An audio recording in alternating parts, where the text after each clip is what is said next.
Amén. Gracias al Señor que una vez más podemos reunirnos nuevamente como iglesia para adorar y glorificar su nombre. Estamos agradecidos con Él por permitirnos que a pesar del accidente pudimos llegar a tiempo para poder estar juntos en armonía. Y debido a ese tiempo que esperamos más, vamos a predicar 2 horas. Amén. Gracias al Señor que nos permitió estar aquí para poder escuchar su palabra. Yo me siento muy contento, muy gozoso de estar aquí, pero a la dedicación. Gracias, Padre amado, te damos por este privilegio tan grande, Señor, de poder estar aquí con mis hermanos, de poder compartir, Señor, tu palabra. Te pedimos, Señor amado, que seas tú impactando nuestra vida a través de tu palabra, que seas tú transformando nuestro corazón a través del poder, lo que necesitan para su alma. Y que cada uno de aquí salga transformado, Señor, renovado, tomando esas fuerzas que emanan de la fuente de la vida eterna, que es la santa palabra de Dios. Te damos gracias por las visitas. Te pedimos también, Señor, que seas tú con ellos. En el nombre de Jesús oramos con acción de gracias. El pastor y teólogo Kevin DeYoung nos cuenta una anécdota de su vida y nos dice: hace muchos años, cuando era más esbelto y los músculos de contracción rápida tironeaban un poco más rápido, podía correr a campo travesía y seguir una pista. Era tan bueno, dice él, o tan malo, que intentaba recorrer todas las pistas al menos una vez. En especial, dice él, me gustaba la carrera de distancia. En la actualidad, dice Kevin, la larga distancia significa para mí correr 30 minutos derecho y no tratar de vaciar el inhalador. Cuando estamos caminando y nos volvemos más viejos, dependemos más de los inhaladores para el asma. Dice, en el proceso. Pero en la secundaria y en la facultad, dice, cuando él era estudiante, podía correr 13 o 16 kilómetros y hablar por todo el camino. Qué tesoro ser joven, ¿no? Pero una de las cosas que hacía, cuenta él, era la forma de buscar en cómo podían recortar el entrenamiento del día un poco. Él cuenta que era del equipo de corredores de los Malaquías, era una universidad cristiana donde él estudió, y pensaban que no habría daño alguno si recortaban, aunque sea un poco, el entrenamiento diario. Él cuenta que se especializó en ir en línea recta, en estacionamientos redondeados, mientras que unos de sus compañeros, dice, usaban la teoría de atajos. Para él era pecar de forma descarada. Una vez estos compañeros recortaron una carrera por la mitad al pasar por medio de un campo de barro. En el momento, dice él, parecía una buena idea eliminar la parte central de la ruta y continuar por una plantación de apio. Pero desafortunadamente, dice, hay 2 problemas que se presentan al correr en el barro. Uno, el barro se adhiere a las piernas y hace que el atajo sea bastante obvio. 2, es casi imposible correr en el barro. Al final, dice él, el atajo demostró ser un camino largo y sus amigos no obtuvieron ninguna ganancia por su crimen. Lo único que obtuvieron fue zapatos sucios y ropa sucia. Ahora él dice, es real en la vida. Así como lo es al correr en un campo de barro, que la forma para avanzar correcta es también la mejor. Cuando Dios nos da mandamientos, su intención no es desacelerarnos, sino ayudarnos a correr la carrera hasta completarla. En el libro de reflexiones sobre los salmos, el filósofo C.S. Lewis, reflexionaba sobre cómo alguien podría deleitarse en la ley del Señor. Respeto, tal vez, aprobación quizás, pero ¿cómo alguien podría encontrar la ley tan vivificante? Y sin embargo, dice, mientras más pensaba en eso, más llegaba a entender de qué forma el salmista encuentra en la ley ese deleite de haber tocado estabilidad. Es como el placer de un peatón, dice, al sentir el camino duro debajo de sus pies, después de que un atajo falso lo mantuviera atrapado en campos de barro. Y entre paréntesis, mérito propio, falsa religión, moralista, conceptos humanistas. Dice durante mucho tiempo. Es como decir, ¿qué estabilidad encontramos cuando venimos a pisar terreno firme en la palabra de Dios? Algo que no nos ofrece este mundo. La ley es buena porque la estabilidad es buena. A Dios le importa mucho mostrarnos el camino y dirigir nuestras sendas. Qué horrible sería habitar en este mundo, tener alguna idea de que hay un Dios y sin embargo no saber lo que desea de nosotros.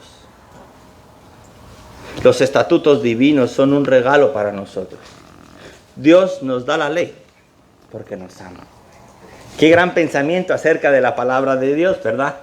Y ahora, mis queridos hermanos, yo les pido que abran su Biblia en el Salmo 119, versículos 1 al 8. Salmo 119, versículos 1 al 8.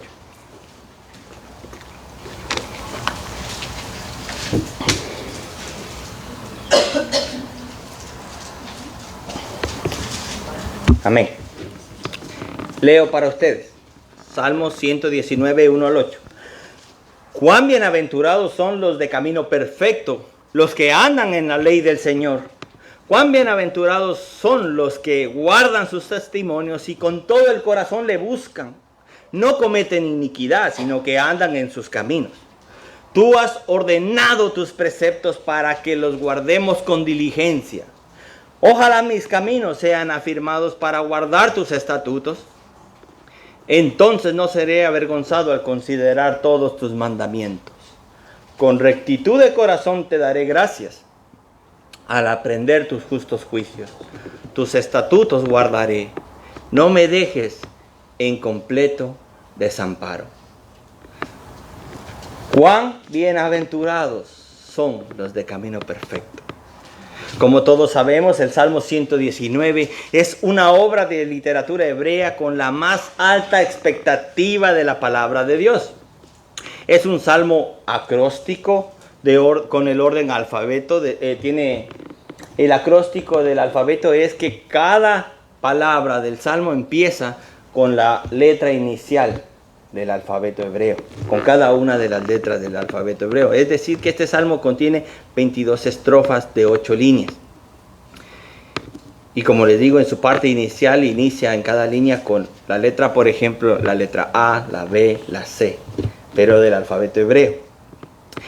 Este acróstico nos facilita la memorización. Bueno, a nosotros no, era para los judíos, como bien sabemos, la memorización y el aprendizaje de cosas importantes.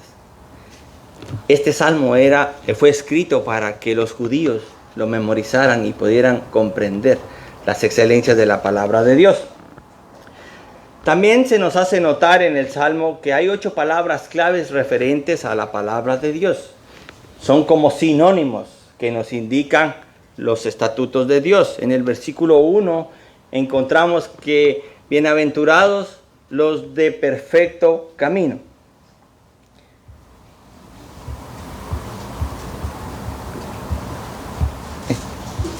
Ahí está. Bienaventurados los de perfecto camino, un camino intachable, una referencia a la Torá. La Biblia textual, cuarta edición, nos dice: es importante entender que el vocablo Torá conlleva el significado primario de instrucción. Es obvio que para ordenar, primero Dios tiene que instruir. En el versículo 2 tenemos la palabra testimonios. Testimonios viene del hebreo edit, que son reglas de conducta que atestiguan la voluntad de Dios. En el versículo 4 tenemos la palabra tus preceptos, que son pikudim, y se refiere a normas personales que el ser humano tiene que obedecer. También tenemos la palabra estatutos en el versículo 5, que son hukim, que son normas de conducta que rigen al individuo ante la sociedad. Versículo 6 está la palabra mandamientos, mitzvot, que son las leyes divinas en la esfera de la vida santa que Dios ofrece. En el versículo 7 encontramos la palabra juicios, que son mishpatim, normas de rectitud para respetar los derechos del prójimo. Y en el versículo 9 está la última palabra, que también es la palabra davar, palabra clave que expresa la voluntad de Dios. Y el versículo 11 nos dice dichos, o también como lo traduce la Reina Valera, palabra, que es inram, y es una variante poética de la palabra davar, que expresa el resumen del discurso divino. En pocas palabras, todas estas palabras que miramos en el Salmo nos indican la ley, los profetas, toda la palabra de Dios. Es un sinónimo para referirse a toda la Biblia. Un ejemplo de un acróstico en inglés, como les dije que era un salmo acróstico, sería el término tulip. Como todos sabemos, el tulip en español es el tulipán, y es lo que usamos para referirnos a las doctrinas de la gracia, o son los puntos referentes al calvinismo. Tulip significa en su acróstico en inglés, bueno, no soy muy bueno para pronunciar inglés, pero voy a intentar. La T es total depravity, que es depravación total. La U, unconditional election, que es la elección incondicional de Dios para elegir a su pueblo. La L es de limited atonement, que es la expiación limitada. Irresistible grace, que es la gracia irresistible. Perseverance of the saints, que es la perseverancia de los santos. Cuando un creyente reformado escucha el acróstico tulip, rápidamente recuerda, como le dije, los cinco puntos fundamentales del calvinismo. Pero para mí en especial me gusta no recordarlo como los puntos fundamentales del calvinismo, sino como las doctrinas fundamentales del evangelio de la gracia.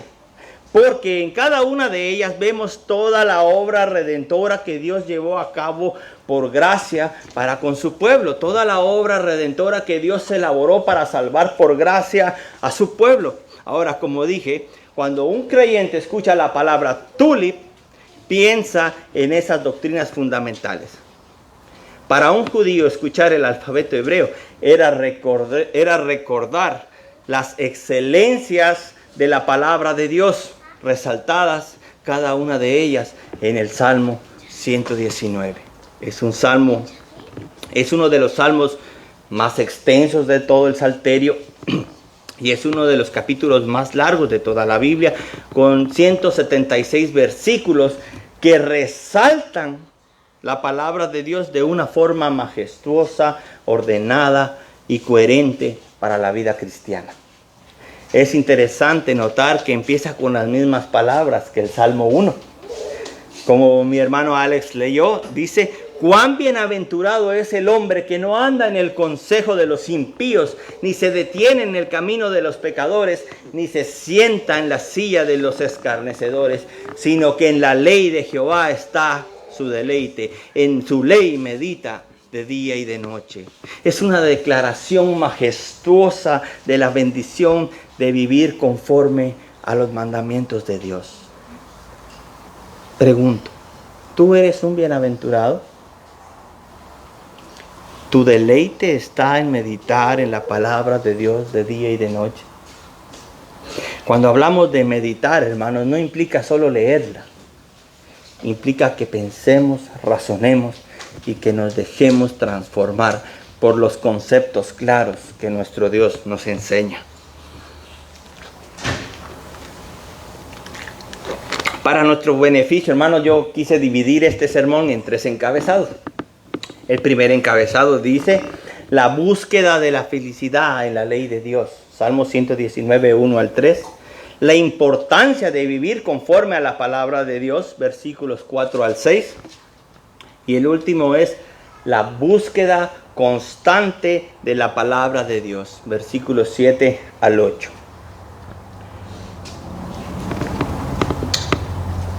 Punto número 1. La búsqueda de la felicidad en la ley de Dios. Cuán bienaventurados son los de camino perfecto, los que andan en la ley del Señor. Cuán bienaventurados son los que guardan sus testimonios y con todo el corazón le buscan. No cometen iniquidad, sino que andan en sus caminos. Muchas veces creo que al igual que los amigos del pastor Kevin DeYoung, queremos tomar atajos para tener una vida plena y feliz. La sociedad de este mundo caído piensa que si solo pudiera alcanzar lo anhelado, sería como alcanzar ese bienestar pleno. Sería como alcanzar esa seguridad que yo necesito para ser feliz. Pero eso no es así. El hombre, como lo dicen muchos pastores, tiene en el corazón un vacío tan grande, que solo un Dios tan grande como nuestro Dios y Salvador Jesucristo lo puede llenar. En Proverbios encontramos un ejemplo que se relaciona con esta clase de deseo en el corazón del hombre. Proverbios 30, 15 y 16 dice: la sanguijuela tiene 2 hijas que dicen, dame, dame. Hay 3 cosas, dice, que no se saciarán, y una cuarta que no dirá basta: el Seol, la matriz estéril, la tierra que jamás se sacia de agua, y el fuego que nunca dice basta. Si tú te das cuenta, el cementerio nunca deja de llegar gente. ¿Cuál es el anhelo de una mamá que no puede tener hijos? Dame un hijo, tener un hijo, desearlo con todas las fuerzas de su corazón. La tierra, cuando está muy seca, es como una esponja que absorbe y absorbe y absorbe y nunca se sacia. Y el fuego es algo que consume y no se puede parar. La sanguijuela es un animalito que se encuentra en los pantanos y ríos sucios. Es un animalito que tiene un deseo insaciable por la sangre, que incluso cuando se aferra a su víctima, muere. Muere al reventar por nunca parar de succionar la sangre de su víctima.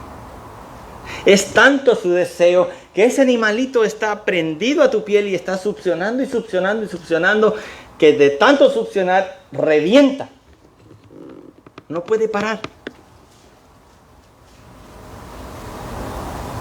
Bueno, el hombre es como esa sanguijuela.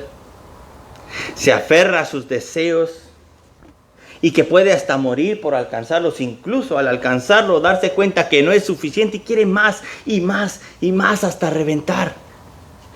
Incluso en el libro de Eclesiastés encontramos el afán de un hombre que corrió tras todos esos desenfrenos y que al final se dio cuenta que era un correr absurdo, que era un desperdiciar de la vida. Eclesiastés 2, 10 al 11 dice: y todo cuanto mis ojos deseaban, no les negué nada, ni privé a mi corazón de ningún placer, porque mi corazón gozaba de todo mi trabajo, y esta fue la recompensa de toda mi labor. Consideré luego todas las obras que mis manos habían hecho y el trabajo que me había empeñado, y he aquí, todo era vanidad, y correr tras el viento, y sin provecho debajo del sol. Pero ahora vemos cómo el salmista nos empieza a declarar de una forma tan admirable la bienaventuranza de aquellos cuyos caminos son perfectos y buscan a Dios de todo corazón. Hermanos, esa vida plena que tú y yo buscábamos antes de venir a nuestro Señor y Salvador, era vanidad y correr tras el viento. Era sin provecho bajo el sol. Era una vida angustiosa en donde alcanzar el objetivo era lo primordial. Era enfocarte en alcanzar la meta, pero cuando alcanzabas lo trazado, te quedabas con ese sentimiento de no es suficiente. Yo quiero más, necesito más, deseo más. Era una vida en donde no nos importaba qué camino seguir. El objetivo era alcanzar la meta, no importaba si tenías que evadir impuestos, lo que importaba era quedarte con lo que más podías amontonar. No importaba si en ese camino tú le arruinabas la vida a los demás, lo importante era mantener la tuya en un nivel más alto, económico, social, etc. Eran caminos que según nuestros preceptos eran caminos perfectos, porque de una u otra manera nos ayudaban a alcanzar la meta. Pero eran caminos que según Dios nos llevaban a la muerte. Proverbios 14:12 dice: hay un camino que al hombre le parece derecho, pero al final es un camino de muerte. Es triste llegar a la meta marcada por nuestros criterios humanistas y ver que al final eran caminos vacíos y sin lucro. La fama, el poder, la gloria, el éxito financiero son cosas en las cuales los pensamientos humanos se deleitan, pero son pensamientos vacíos, vanos. El salmista nos dice que hay un camino. Hay un camino que te lleva a la plenitud del verdadero gozo. Un camino que te sacia en todas tus expectativas de vida. Y es un camino que marca la ley del Señor. Es un camino hecho para todos aquellos que verdaderamente entregan el corazón al servicio de Dios. Y cuando yo digo que entregan el corazón, yo espero que todos tengamos claros que esa entrega viene de la regeneración hecha por el Espíritu de Dios en la vida de cada creyente. Es un camino que la Biblia dice que entre más entras en él, más bienaventurado eres, porque ese camino es un camino que nos está conduciendo a una vida perfecta. Es un camino en donde Dios está guiando tus pasos para enseñarte el gozo de guardar los testimonios de Dios y de buscarle con sinceridad. Es un camino santo, es un camino espléndido, un camino glorioso. Porque ese camino es Cristo. En Malaquías 1, 6 al 10 hay un texto y dice: el hijo honra a su padre y el siervo a su señor. Pues si yo soy padre, ¿dónde está mi honor? Y si yo soy señor, ¿dónde está mi temor? Dice el Señor. Dice el Señor de los ejércitos: a vosotros sacerdotes que menospreciáis mi nombre. Pero vosotros decís: ¿en qué hemos menospreciado tu nombre? Él responde: ofreciendo sobre mi altar pan inmundo. Y vosotros decís: ¿en qué te hemos deshonrado? ¿En que decís la mesa del Señor es despreciable? Y cuando presentáis un animal ciego para el sacrificio, no es malo. Y cuando presentáis lo cojo y lo enfermo, no es malo. Y ahí el Señor les dice: ¿por qué no ofreces eso a tu gobernador? ¿Será que se agradará de ti o te recibirá con benignidad? Dice el Señor de los ejércitos: ahora pues no pediréis el favor de Dios para que se apiade de nosotros. Con tal ofrenda de vuestra parte os recibirá Él con benignidad, dice el Señor de los ejércitos. Oh, dice Dios, si hubiera entre vosotros quien cerrara las puertas para que no encendieras mi altar en vano. No me complazco en vosotros, dice el Señor de los ejércitos, ni de vuestra mano aceptaré la ofrenda. Este texto está en un contexto en donde el pueblo de Israel estaba viviendo la ley según rituales meramente externos y con ofrendas de muy mal gusto.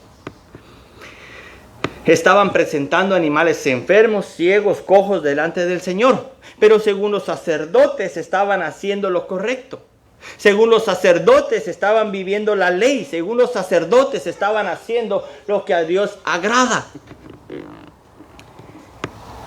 Lo que quiero decir, hermanos, es que no es nada más decir que somos los del camino. No es nada más vivir una vida cristiana de apariencias. Es vivir una vida cristiana con el gozo de guardar los testimonios de Dios y de buscarle con toda sinceridad. Porque es el mismo gozo que hubo en Cristo al venir a buscarnos. Es la misma sinceridad que hubo en Él al poner su vida por la tuya.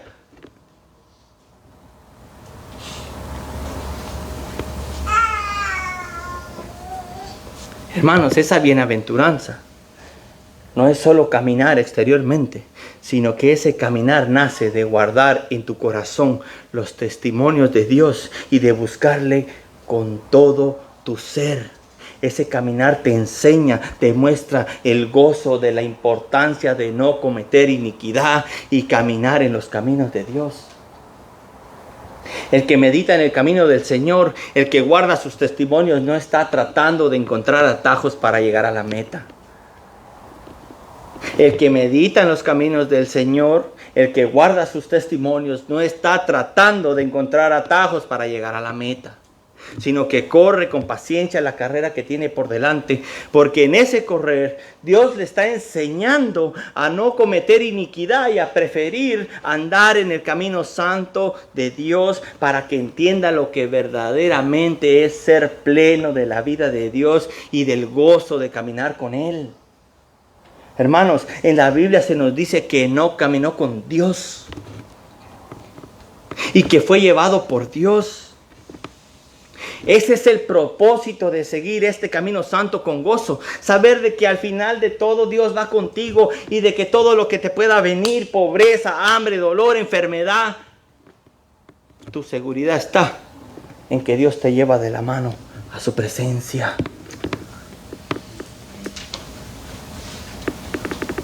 Y esa es la importancia de vivir conforme a la palabra de Dios.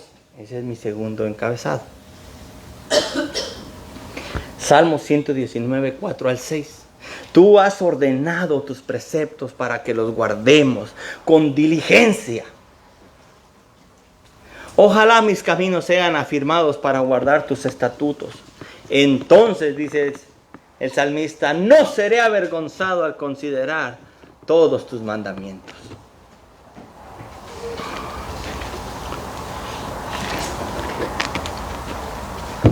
Juan Calvino dice sobre la ley, y lo cito: no debemos asustarnos de la ley ni rehuir de su enseñanza por el mero hecho de que exija una pureza moral mucho más estricta de la que alcanzaremos, mientras llevemos con nosotros la cárcel de nuestro cuerpo. La ley nos exige una pureza moral, pero el ser humano al verla intenta rehuir porque sabe que no la alcanzará. Y él sigue diciendo: porque la ley no actúa ahora sobre nosotros como un riguroso oficial que se impone, que no está satisfecho a menos que se cumplan los requisitos. Pero en esta perfección a la cual nos exhorta, la ley señala la meta hacia la cual debemos esforzarnos a través de la vida. En esto la ley es provechosa, así como coherente con nuestro deber. En esto la ley es provechosa, así como coherente con nuestro deber, dice. Si no fracasamos en esta lucha, está bien. En efecto, dice, toda esta vida es una carrera, como lo vemos en 1 Corintios 9, 24 al 25. Cuando haya sido recorrida esa carrera, dice, el Señor nos concede alcanzar esa meta hacia la cual todos nuestros esfuerzos ahora nos impulsan desde lejos. ¿Por qué no debemos rehuir de la ley? Porque la ley nos está mostrando una meta. Una meta que es Cristo. Como todo verdadero creyente sabe, ya no estamos bajo la ley. Estamos bajo la gracia. Romanos 6:14 dice: porque el pecado no tendrá dominio sobre vosotros, pues no estáis bajo la ley, sino bajo la gracia. En el Salmo, hermanos, dice que Dios nos ha ordenado, nos ha mandado, nos ha hecho cargar con la responsabilidad de vivir y guardar sus mandamientos con diligencia. Ya no estar bajo la ley implica que ya no se nos exige que la cumplamos a la perfección para alcanzar la salvación, sino que veamos que la ley nos lleva a la gracia que es Cristo, y esa gracia nos transforma para vivir en las ordenanzas de la ley de Dios. Y es por eso que en el versículo 5 se nos muestra la oración por la gracia de Dios para guardar sus estatutos diligentemente. Hermanos, en este salmo estamos viendo las excelencias de la palabra de Dios, las excelencias de la ley de Dios. Romanos 7:12 dice que la ley es santa y el mandamiento es santo, justo y bueno. Pero se nos enseña a no ver la ley en el mero ámbito concreto como los fariseos, que ellos vivían una vida religiosa exteriormente, pero con un corazón no sincero. Ellos no tenían un sincero corazón para vivir para Dios. Ellos lo hacían para ser tenidos por el pueblo como las personas más altas, las personas más piadosas, las personas más religiosas. las personas más excelentes, eran orgullosas, eran hipócritas. Y vivir la ley de Dios en ese sentido solo nos condena. Pero al ver la meta de la ley, que es mostrarte que el pecado va mucho más allá de lo concreto, y cuando digo lo concreto es la acción de cometer pecado, y que la ley toca lo más profundo de tu ser, te lleva a clamar por la gracia transformadora de Dios para que tus pasos sean afirmados, para guardar sus estatutos. Para eso se nos dio la ley. Es nuestro ayo para que podamos ver en Cristo esa gracia redentora, esa gracia salvadora. Esa gracia de la cual Newton dice, sublime gracia del Señor que a un pecador salvó. Hermano, si la gracia no te transforma, analiza en dónde estás parado. Nosotros los creyentes, los que decimos ser reformados, no debemos menospreciar la ley. Debemos vivir en ella meditando. Debemos estar clamando por el favor de Dios para poder ser transformados y vivir en ella. La ley no debe ser tomada superficialmente. Debemos recordar que Jesús es la ley y los profetas y todo el Nuevo Testamento. Al entender el mandamiento de Dios, no seremos avergonzados ante Dios. Al entender el mandamiento de Dios, nosotros no seremos avergonzados ante el Dios 3 veces santo. Tal vez los hombres te menosprecien por vivir una vida verdadera de piedad. Pero bueno, eso es lo que hicieron con la luz del mundo. La luz resplandeció y mostró la iniquidad de un pueblo falso religioso. ¿Y qué hizo el pueblo falso y religioso? Prefirió matar la luz que dejarse ser transformado por ella. Tal vez por vivir esta vida santa, por querer guardar los mandamientos de Dios, muchos te alabarán y le darán gloria a Dios por tu vida. Pero la importancia de guardar los mandamientos de Dios no es para quedar bien con los hombres, no es para ganar el favor de los hombres, es para que no estés avergonzado delante de Dios, es para, como lo dice Pablo, mantengamos una limpia conciencia delante del Dios que nos creó, el Dios 3 veces santo que está mirando cada paso que das, el Dios 3 veces santo que analiza tu corazón, tus pensamientos, hasta lo profundo de tu ser. ¿Ante quién quieres agachar la mirada? ¿Han oído ustedes ese dicho de solo Dios puede juzgarme? ¿No te da vergüenza decir eso? ¿No te da pena que sea Dios quien te condene, que te juzgue? ¿Por qué no analizar nuestra vida? ¿Y por qué no dejar que los hermanos nos exhorten a vivir una vida santa? No para eso somos un pueblo escogido, no para eso nos llamamos hermanos. Porque yo no creo que tú dejes caminar a tu hermano en sangre hacia el abismo. ¿Cómo vamos a dejar que nuestros hermanos espirituales en Cristo, hermanos por aquellos quien nuestro Redentor dio su vida, que viva como quiera, qué me importa? Al cabo la salvación es individual. Cada quien dará cuentas. Sí, cada quien dará cuentas. Pero como hermanos tenemos la responsabilidad de velar el uno por el otro.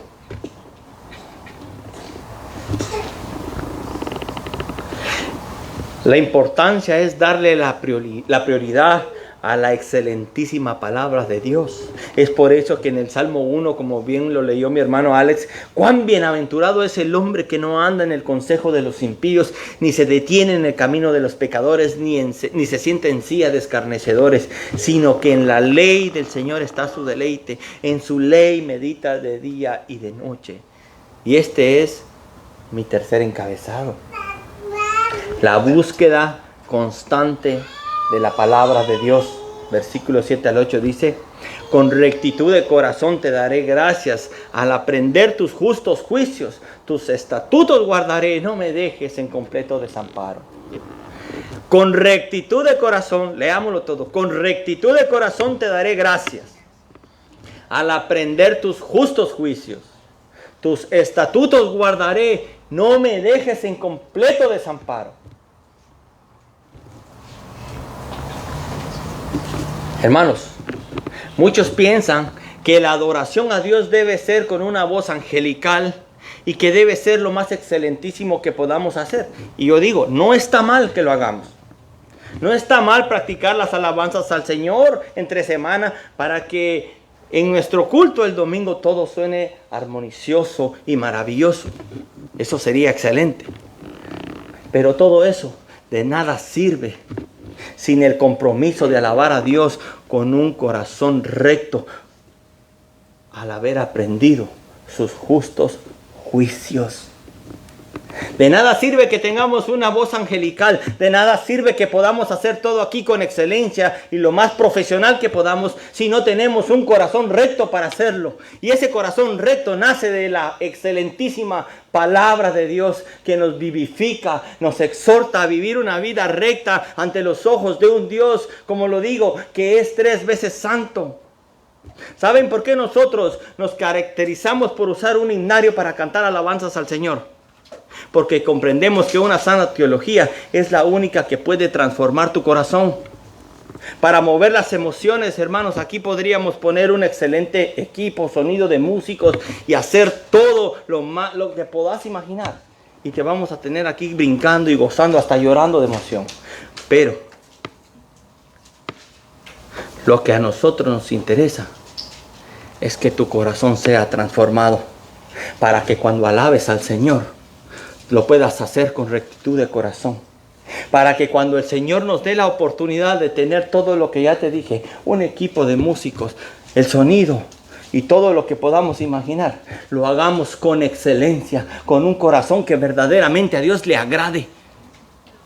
Para que no nos pase como le pasó a los sacerdotes de Malaquías, ofreciendo ofrendas impuras.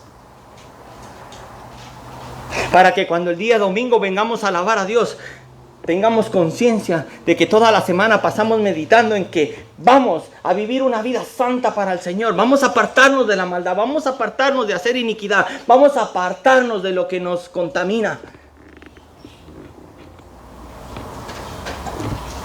Pero hermanos, para que todo eso suceda, para que todo esto suceda en nuestra iglesia, pregunto, ¿tú quieres ver a tu iglesia progresar? ¿Tú quieres ver a tu iglesia crecer? Para que eso suceda debe haber un compromiso de parte de ustedes. ¿Tú quieres ver a tu iglesia prosperar? Bueno, como le dije, eso requiere un compromiso de parte de la iglesia. Tú y yo podemos quejarnos de la iglesia, podemos decir lo que querramos de la iglesia, pero si no mueves las manos, tampoco abras la boca. Tenemos hermanos aquí con necesidades y damos gracias a los que se han tomado el tiempo para ir a suplirlas. Hermanos, es hora de que la iglesia deje la silla y se ponga a servir. Es hora de que te pongas de pie y que comiences a trabajar para el reino de Dios. Y tal vez tú me digas, es que a mí no se me ha dado la oportunidad, por eso no lo hago. Yo te pregunto, ¿los hermanos han visto tu compromiso? ¿Tú quieres servir para ser visto?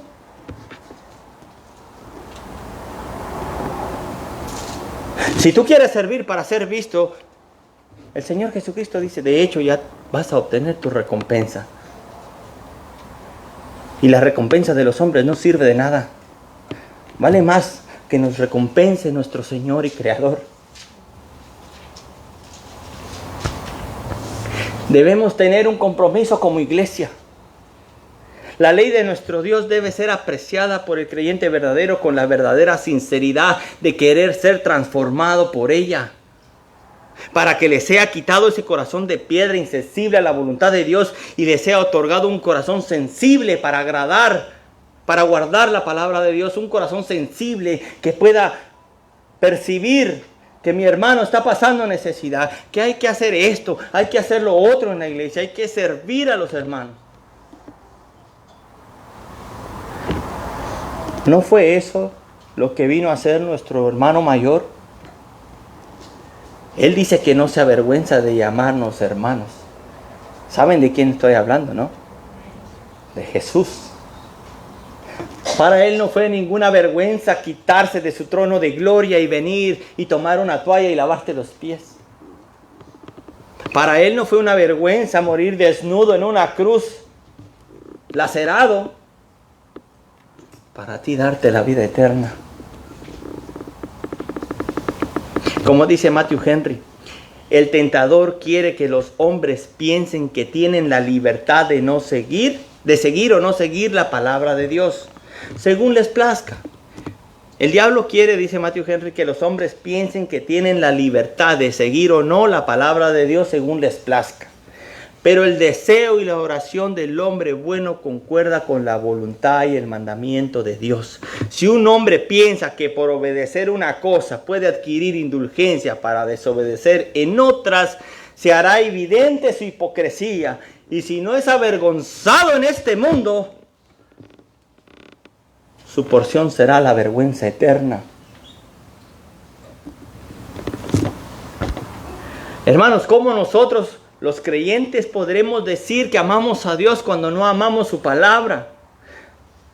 ¿Cómo nosotros podemos decir alabar a Dios si es evidente que no hemos aprendido sus justos juicios? Y algunos me dirán, pero yo creo en las promesas de Dios, yo leo mi Biblia, conozco los textos. Pero como lo dice el pastor MacArthur, si todo lo que has aprendido sobre la palabra de Dios no lo practicas, entonces verdaderamente no lo has aprendido.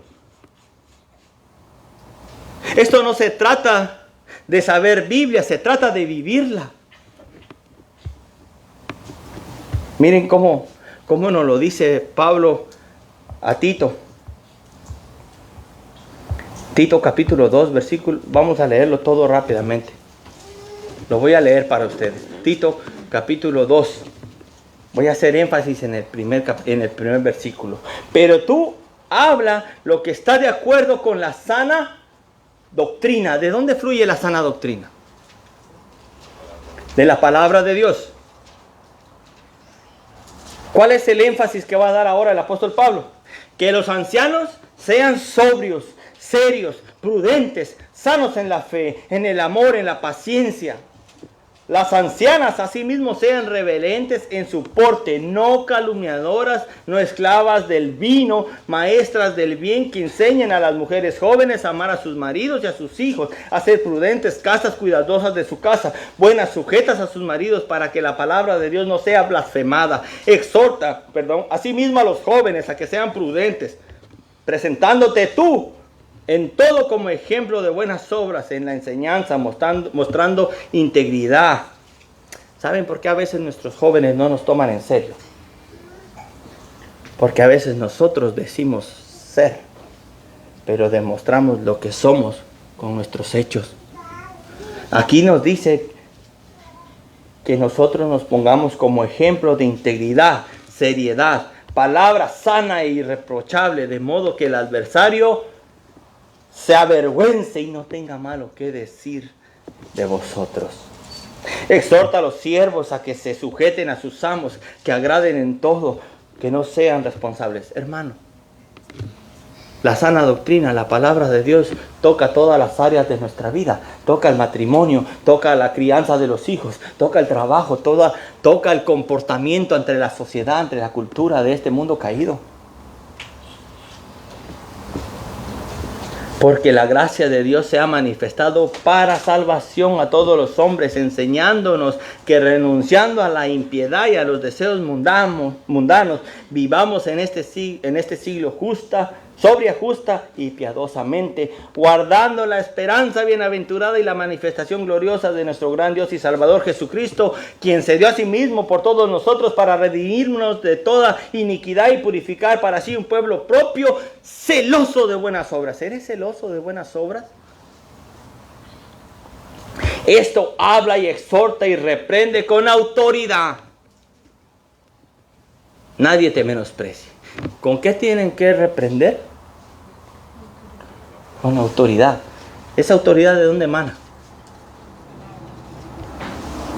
Hermanos, aquí no se trata de lo que tú piensas, se trata de lo que la Biblia dice. Y si eres cristiano, tienes que sujetarte a lo que Dios está diciendo. Y si eso te ofende, pelea con Dios. Si eso te ofende, arranca esa página de tu Biblia, pero pelea con Dios y no pelees con tus hermanos. Porque lo que nosotros queremos es que la iglesia crezca en santidad, que la iglesia verdaderamente refleje la luz de Cristo. Hermanos, al aprender los estatutos de Dios, Dios mismo nos conducirá no solo a alabar a Dios no solo a alabar a Dios de una manera correcta, sino que nuestra vida diaria será una vida de alabanza para la gloria de Dios, viendo el carácter de la ley de Dios en la vida de cada uno de sus hijos. Para eso tenemos ese libro, para que ese libro que refleja, nos revela el carácter de Dios, nos impregne a nosotros del carácter de Dios. Somos el reflejo, la iglesia es el reflejo de Cristo.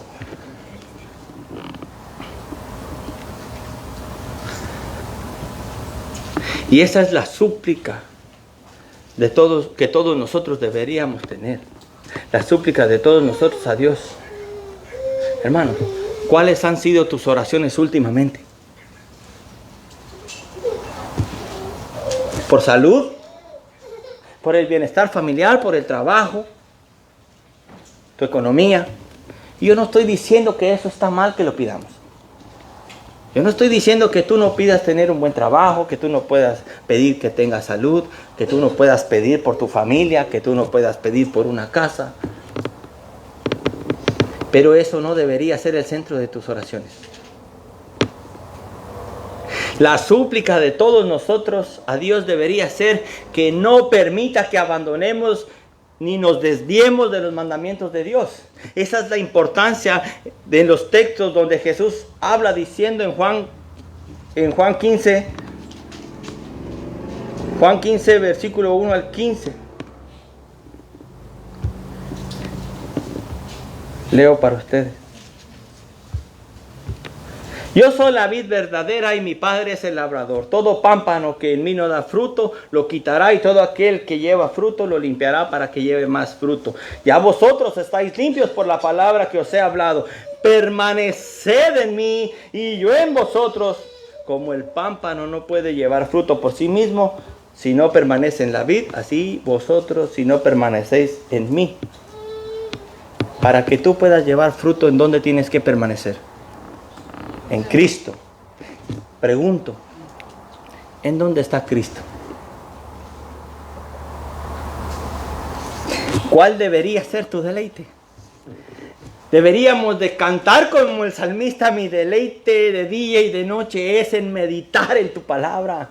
Porque es aquí en donde se nos revela el carácter puro de nuestro Señor Jesucristo. Hermano, tú te transformas en lo que adoras. Y eso lo vengo diciendo desde que me he parado en este púlpito. Tú te transformas en lo que admiras. Esas son las oraciones de Pablo en Efesios capítulo 3, versículos 14 al 21. Por esta causa doblo mis rodillas ante el Padre de nuestro Señor Jesucristo, de quien toma nombre toda la familia en los cielos y en la tierra, para que os dé, conforme a las riquezas de su gloria, el ser fortalecidos con poder en el hombre interior por su Espíritu, para que habite Cristo por la fe en vuestros corazones, a fin de que, arraigados y cimentados en amor, seáis plenamente capaces de comprender con todos los santos cuál sea la anchura, la longitud, la profundidad y la altura, de conocer el amor de Cristo que excede a todo conocimiento, para que seáis llenos de toda la plenitud de Dios. Hermano, yo no te estoy diciendo que leas la Biblia para que te la aprendas. Yo te estoy diciendo que medites en la palabra de Dios para que seas lleno de la vida de Dios. Para que reflejemos su carácter, para que verdaderamente impactes al mundo que está allá afuera. Allá afuera el mundo no lee la Biblia, pero te lee a ti. Somos cartas abiertas alrededor de toda esa gente. Y aquel que es poderoso para hacer todas las cosas mucho más abundante de lo que pedimos o entendemos, según el poder que actúa en nosotros. A Él sea la gloria en la iglesia, en Cristo Jesús, por todas las edades, por los siglos de los siglos. Amén. Esa era la preocupación de Dios, por así decirlo, en el Antiguo Testamento. No estoy diciendo que Dios está preocupado allá tronándose los dedos. Es una forma de hablar. Porque a pesar de que Dios les había dado su ley, el pueblo estaba pereciendo por falta de un conocimiento genuino. Oseas 4:6. Mi pueblo es destruido por falta de conocimiento. Por cuanto tú has rechazado el conocimiento, yo también te rechazaré para que no seas mi sacerdote. Como has olvidado la ley de tu Dios, yo también me olvidaré de tus hijos. Hermanos, esto no quiere decir que porque tú no leas tu Biblia, tus hijos van a ser condenados. Es que, hermanos, nosotros reflejamos lo que somos. Y la impiedad la puedes transmitir en todo momento. Aquí no estoy diciendo yo que hay maldiciones generacionales, no. Ejemplos generacionales sí hay. Tú predicas con el ejemplo, pero también abra la boca, porque la fe viene por el oír, y el oír ¿qué? La palabra de Dios. Hermanos, es lo que nos dice 2 Timoteo 3:16, toda la escritura es inspirada por Dios y útil para enseñar, para reprender, para corregir, para instruir en justicia. Versículo 17, a fin de que el hombre de Dios sea perfecto, equipado para toda buena obra. ¿Ves a cristianos débiles, decaídos, apesadumbrados? Es porque no se están alimentando de la fuente de la vida eterna. Lo cantamos pero no lo creemos, lo cantamos pero no lo practicamos. Hoy vamos a tocar la confesión de fe, la fe salvadora. Y hay una palabra ahí que dice aumentanos la fe, que sale de Lucas 5:17. No es que a ti se te dio una fe más grande o a ti se te dio otra fe más grande, no. A todos se nos ha dado una misma medida de fe. Lo que pasa es que nosotros no desarrollamos esa confianza por no practicar lo que se nos ha dicho, por no vivir a la luz de lo que se nos ha dicho. Miren, hermanos, todos los hermanos que están en Hebreos capítulo 11 están ahí porque ellos aprendieron a confiar en lo que había dicho el Señor. Y entre tú más vivas y practiques lo que la Biblia dice, fortaleces tu músculo espiritual y te vuelves fuerte. Fuerte para poder resistir cualquier tentación, fuerte para resistir cualquier adversidad, fuerte para resistir aún en los momentos más difíciles, como el apóstol Pablo escribiendo a los romanos que él estaba contento de ver a los filipenses, de ver cómo ellos habían crecido en el Señor y que se regocijaba y los mandaba a regocijarse en el Señor y escribiendo cosas espléndidas para los filipenses. Pero ¿qué pasaba? Pablo, al final vas a morir, vas a perder la cabeza, y él estaba gozoso. Todos sus apóstoles entendieron el mensaje del evangelio y pudieron ir a morir con gozo, sufriendo. Los cristianos que persiguieron en el siglo pasado murieron cantando y alabando a Dios porque comprendieron y conocieron la ley del Señor. Meditaron en ella y ella era su deleite. Hermanos, una advertencia. Cuán peligroso es atender a nuestros deseos e ideas infundidas por la sociedad, la cultura, la filosofía y nuestro corazón engañoso.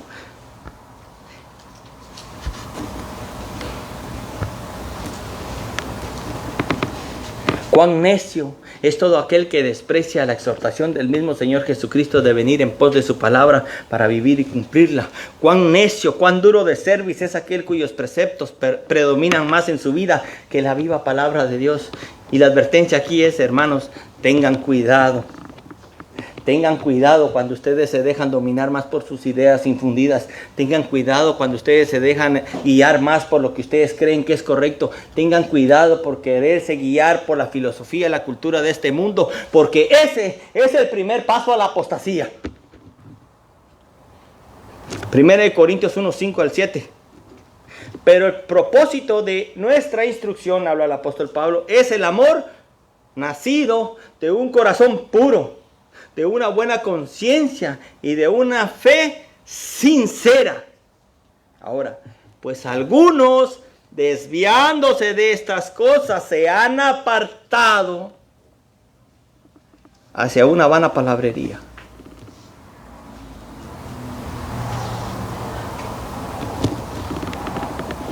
El primer paso a la apostasía es hacer a un lado la palabra de Dios en tu vida. Y por eso nuestro queridísimo apóstol Pedro nos dice en 2 de Pedro 1:19-21, y así que tenemos la palabra profética más segura, a la cual hacéis bien en prestar atención como una lámpara que brilla en un lugar oscuro hasta que el día despunte y el lucero de la mañana resplandezca, aparezca en vuestros corazones. ¿Quién es ese lucero de la mañana? Hasta que Cristo resplandezca en todo tu ser. Pero dice, pero ante todo, sabed esto, que ninguna profecía de la Escritura es asunto de interpretación personal, pues ninguna profecía fue dada jamás por un acto de la voluntad humana, sino que hombres inspirados por el Espíritu Santo hablaron de parte de Dios. Hombres inspirados por la cultura, por la filosofía, por el corazón corrupto. No, hombres inspirados por el Espíritu Santo fueron los que nos dejaron esta enseñanza para que el lucero de la mañana pueda resplandecer en nuestros corazones. Hermanos, la importancia de la palabra de Dios es magistral en la vida de todo creyente. Pero debemos ser realistas. En este cuerpo de muerte, nuestras luchas para vivir a la realidad del Salmo 119 son inmensas. Es una lucha que debilita día con día. Es una lucha en donde a veces el enemigo nos derrota. Pero ¿sabes algo? Tirar la toalla y darse por vencido es la decisión más cobarde e infiel que una persona que dice creer en su Salvador puede tomar. Esa es la decisión más infiel que una persona que dice creer en Cristo puede tomar, porque Cristo ya vivió a la perfección las excelencias de la palabra de Dios. ¿Y sabes qué? Esa vida y esa obra las puso a tu cuenta.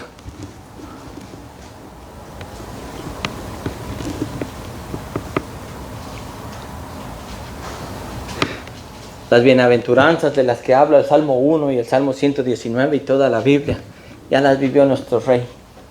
Y en Él obtenemos la victoria. En Él somos transformados. En Él obtenemos todas las promesas espirituales dadas a todos sus hijos. En Él cada uno de nosotros tiene un lugar allá en el cielo. Te pregunto, ¿sería mucho de parte de nosotros vivir a la luz de la excelencia de la palabra de Dios? ¿Sería demasiado pedir de Dios que vivamos a la luz de lo que nos manda cuando Él ya nos ha dado todo? ¿Sería mucho pedir de parte de Dios que tú vivas a la luz de la Biblia cuando Él ya te dio no solo a su Hijo el perdón, la salvación, la gracia transformadora, sino que ahora puso a la persona del Espíritu Santo a vivir en ti para capacitarte y ayudarte a llegar a la meta? Yo creo que somos deudores. Creo que hemos sido negligentes. Pero esa es la gracia de Dios. Que nos veamos en nuestras debilidades, que nos veamos en nuestra impotencia y que clamemos a aquel que puede hacer toda la obra. Aquel que puede hacer todo en nosotros. Hermano, no te avergüences de vivir conforme a los mandamientos de Dios. ¿Saben por qué muchos no quieren vivir a la luz de la palabra de Dios? Porque a veces vivir de esa forma muestra debilidad, ¿no? Parece que somos débiles ante la sociedad. ¿Por qué el hombre no se conforma con amar a una mujer como a Cristo amó a la iglesia? Porque el concepto del mundo, el tener muchas mujeres, es de los verdaderos hombres. Esposas, ¿por qué no se sujetan a sus esposos si les muestran el respeto del cual la Biblia habla? Porque el feminismo te ha enseñado a que eso es denigrante. Es pisotear la integridad de la mujer. ¿Sabes algo? Pisotear la integridad de la mujer es darle a la mujer un papel que le corresponde a un hombre. Si el feminismo quiere tener igualdad, ¿por qué cuando la guerra de Ucrania estalló no sacaron a los hombres y a los niños primero? ¿Por qué no dejaron peleando a las mujeres? Porque la destreza de un hombre no va a ser la misma que la de una mujer. Denigrar a la mujer es darle el papel de un hombre. Y en el patrón que Dios creó, los hizo distintos. Cada uno para que pudieran ser uno.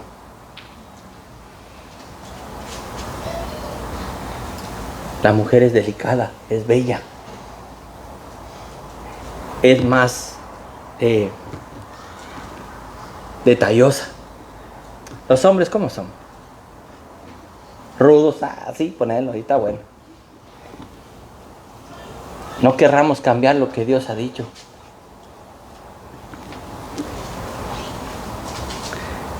Esto no se trata de lo que el mundo dice. Se trata de que nuestra vida sea una forma de adoración sincera, con rectitud de corazón a nuestro Redentor. Yo no te estoy pidiendo aquí que vivas porque te vas a ganar el cielo. A la luz de la Biblia vive así porque así vas a honrar a Dios y te van a dar la salvación. No, yo creo que nuestro pensamiento debería de ser, porque yo soy salvo es que vivo de esta manera. Porque yo soy salvo es que entiendo que mi vida debe de ser una vida completa en adoración. Yo soy ciudadano del cielo. Nos jactamos en decir eso. A veces cuando miramos nuestra vida a la luz de las Escrituras, yo me avergüenzo y digo, Señor, perdóname. Y voy rápido a clamar a aquel que dice que si confesamos nuestros pecados, Él es fiel y justo para perdonar nuestros pecados. ¿Cuánto nos hace falta, hermanos, conocer los justos juicios de Dios para que verdaderamente desde aquí podamos clamar con una adoración recta y verdadera? Gracias a Cristo, porque gracias a Él, a pesar de nuestras debilidades, de nuestras imperfecciones, de nuestra vida, gracias a Él nuestra alabanza puede llegar con toda la fuerza, con toda la honra que nuestro Padre se merece. Gracias damos al Señor Jesucristo por su vida. Gracias, gracias. Esa debería ser nuestra oración todos los días. Gracias, Señor, por ese Salvador tan grande. Te pido, Señor, que ahora me ayudes a vivir como Él. Y para todos aquellos que menosprecian la ley de Dios y sus estatutos, quiero recordarles que Él sigue siendo fiel. Y que así como ha prometido darnos el perdón en su Hijo Jesucristo por violar su palabra, también nos ha prometido mandar al castigo eterno en el infierno a todos aquellos que vivieron con menosprecio a la palabra de Dios. No hay otra. Así que tú, hombre de dura cerviz, que me escuchas, que no quieres acoplar tu vida a la palabra de Dios, yo te pido que vengas en humillación, que vengas y te postres ante aquel que fue crucificado, aquel que hoy está a la diestra del Padre intercediendo. Él te puede dar perdón. Él es el único, Él es la única fuente del perdón y la vida eterna. Y por eso a Él le damos toda la gloria y toda la honra por los siglos de los siglos. Amén. Vamos a orar.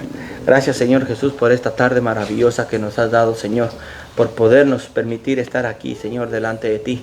Gracias porque has permitido oír que todo creyente se debe deleitar en tu palabra, porque todo creyente ha sido transformado por el Espíritu Santo para ahora tener esa disposición en el corazón.